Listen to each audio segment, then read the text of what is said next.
மீட்பரும் இரட்சகருமாகிய இயேசு கிறிஸ்துவின் இனிய நாமத்திலே உங்களுக்கு அன்பின் வாழ்த்துதலை நான் சொல்லிக் கொள்கிறேன். நம்முடைய ஆண்டவராகிய இயேசு சிலுவையில் சொன்ன ஒவ்வொரு வார்த்தையும் ஒவ்வொரு கருத்தை நமக்கு வெளிப்படுத்தி காண்பிக்கிறது, நமக்கு கற்றுக் கொடுக்கிறதா இருக்கிறது. யார் யாரெல்லாம் இந்த வார்த்தைகளை ஆழ்ந்து தியானிக்கிறார்களோ அவர்கள் எல்லாரும் இயேசுவினுடைய அன்பையும் தேவன் கொடுக்கிற ரட்சிப்பையும் பெற்றுக்கொள்வார்கள் என்பதில் சந்தேகமில்லை. இந்த நாளிலே ஆண்டவர் சிலுவையிலே பேசினதான முதல் வார்த்தையை சற்று கவனிக்க கர்த்தர் நமக்கு கிருபை தருவாராக. முதலாவது அவர் பேசின வார்த்தை மன்னிப்பு. லூக்கா எழுதின சுவிசேஷம் 23வது அதிகாரம் 34வது வசனத்திலே நாம் வாசித்து பார்க்கும் பொழுது, அப்பொழுது இயேசு, பிதாவே, இவர்களுக்கு மன்னியும், தாங்கள் செய்கிறது இன்னதென்று அறியாதிருக்கிறார்களே என்றார். இந்த வசனத்தின் மூலம் நாம் கற்றுக்கொள்ள வேண்டிய ஒரு காரியம், நமக்கு யாரையும் நியாயம் தீர்ப்பதற்கு எந்த அதிகாரமும் கிடையாது.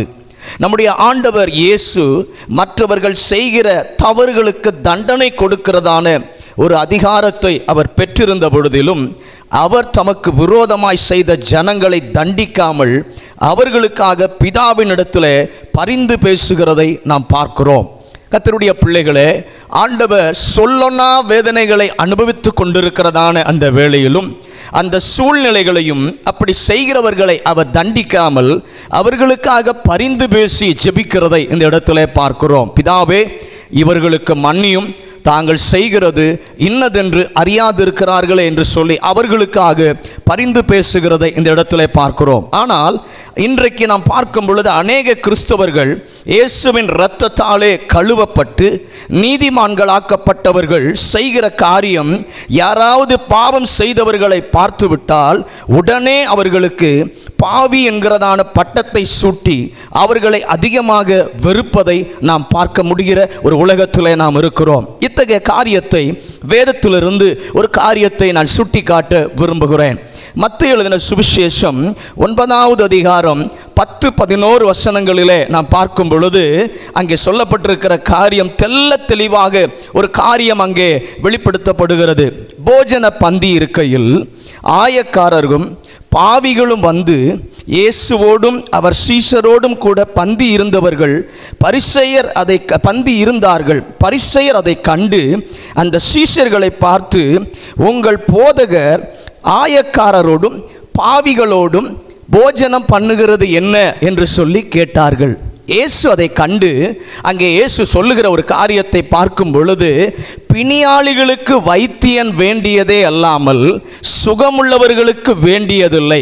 இங்கே நாம் கற்றுக்கொள்ள வேண்டிய ஒரு காரியம், இயேசு பரிசுத்தராய் இருந்த பொழுதிலும் பரிசுத்தத்திற்கு இம்மி அளவும் தகுதியில்லாத ஜனங்களோடு தம்முடைய உறவை ஏற்படுத்தி கொண்டது எதற்கு?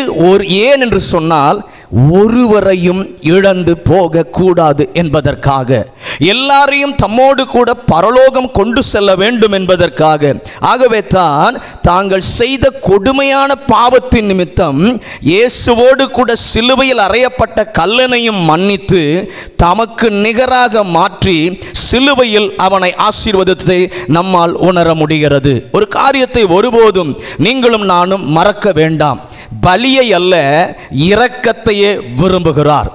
பேதுரு ஆண்டவரிடம் வந்து, என் சகோதரனை எத்தனை முறை மன்னிக்க வேண்டும்? 7 தரம் மட்டுமா என்று சொல்லி கேட்ட பொழுது, 7 தரம் மட்டுமல்ல, 70 தரம் மட்டும் என்று சொல்லி மத்தேயு எழுதின சுவிசேஷம் 18வது அதிகாரம் 21-22 வசனங்களிலே நாம் பார்க்கிறோம். சிலுவையில் சொல்லப்பட்ட வார்த்தைகளை தியானித்தால் மட்டும் போதாது, அதன்படி நடக்கவும் வேண்டும்.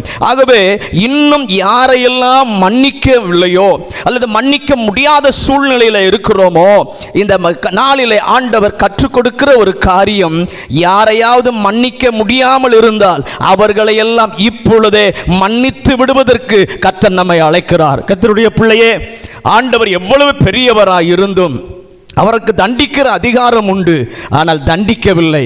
அதற்கு மாறாக பிதாவினிடத்தில் அவர்களுக்காக பரிந்து பேசுகிறார். ஒருவேளை இந்த நாட்களிலும் உங்களுக்கு விரோதமாய் பல காரியங்களை செய்யலாம்.